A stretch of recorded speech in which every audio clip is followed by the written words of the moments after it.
আজকে অনেক দেরি হয়ে গেল ঘুম থেকে উঠতে। হ্যাঁ, এখনো রাত কেন? ব্যাপারটা কি? এখনো সূর্য ওঠে না কেন?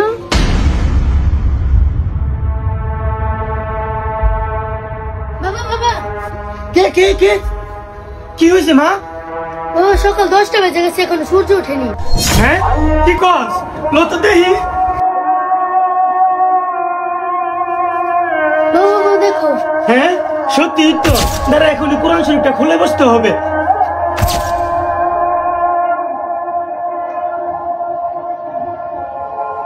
বিশ্বাস করেন কিয়ামতের আগে একদিন এক রাতের মধ্যে এই কোরআনের সব পাতাগুলো আল্লাহ তুলে নেবেন আসমানে।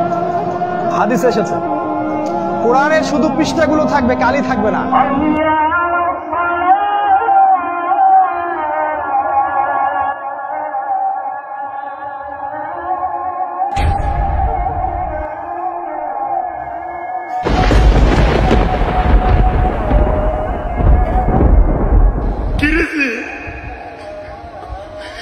কোরআন শরীফের লেখা দিয়ে মুছে গেছে।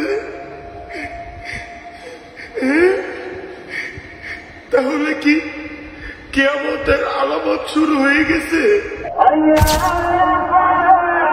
হে মানুষ, তোমাদের পালনকর্তাকে ভয় করো। নিশ্চয়ই কিয়ামতের প্রকম্পন এক ভয়ঙ্কর ব্যাপার। আজই হলো পৃথিবীর শেষ দিন। পাপাচারী মানুষেরা হতাশ হয়ে যাবে, কাণ্ডজ্ঞান হারিয়ে দিক বিদিক ছুটতে থাকবে এবং একসময় অজ্ঞান হয়ে মৃত্যুবরণ করবে। আল্লাহ রাব্বুল আলামিন আমাদের সকলকে পৃথিবীর শেষ দিনের ভয়াবহতা থেকে হিফাজত করুন।